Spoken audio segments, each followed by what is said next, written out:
بسم الله الرحمن الرحيم. الهدف الأسمى للجامعات دون شك هو خدمة المجتمع، وبما أن كلية الحلة الجامعة هي أحدى الجامعات الموجودة في محافظة مهمة كمحافظة بابل التي تتسم بالإرث التاريخي والأدبي، لا شك أن يكون هنالك دعما متكررا مستمرا دائما لكافة المهرجانات التي تتسم بالثقافة والأدب في هذه المحافظة. أهمية هذا المهرجان تأتي من دوره وفي مكانته في محافظة بابل، ولا شك أن كلية الحلة الجامعة من خلال عمادتها تؤمن أن يكون هنالك دعما مستمرا لهكذا مهرجانات، وهو المهرجان التاسع، وسيكون هنالك تكرار لهذه المهرجانات بإذن الله تعالى. الأستاذ الدكتور عقيل السعدي، عميد كلية الحلة الجامعة. بسم الله الرحمن الرحيم.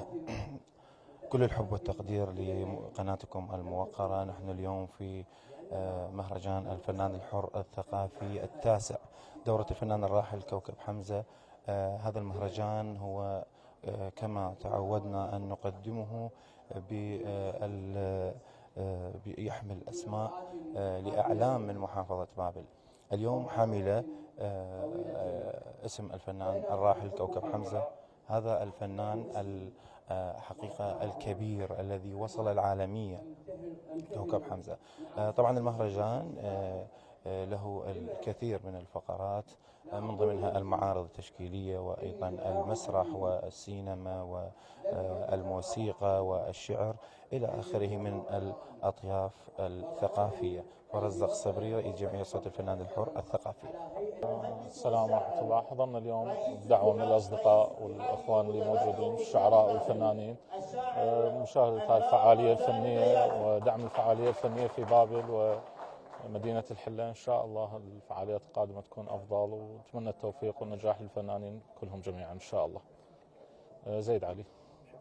بسم الله الرحمن الرحيم، والصلاة والسلام على أشرف الخلق محمد وعلى آله الطيبين الطاهرين. أما بعد، حقيقة مثل ما شفنا هذا المهرجان والجمال، الكم الهائل من الجمال في هذا المهرجان الذي أقامته جمعية صوت الفنان الحر.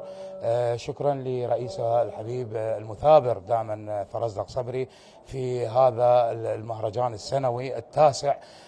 لكن اليوم كانت فيه نكهة تختلف عن باقي المهرجانات، ألا وهو الكوكب الكبير الذي كان ولن يزل أكبر من حجمه، إحساس مثل ما قلت على المنصة وأكثر من وزنه ترافة الكبير، كوكب حمزة، ذلك الإنسان الذي صدحت ألحانه في جميع أنحاء الوطن العربي.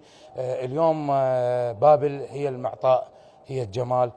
شكرا لشبكة الإعلام العراقي اللي احتضنت هذا المهرجان، شكرا لجامعة الحلة اللي كانت الداعمة، شكرا لجمعية الإحساس، شكرا لكل الإعلاميين الأحبة اللي رافقونا هذا الحفل. أخوكم الشاعر مالك السلطاني.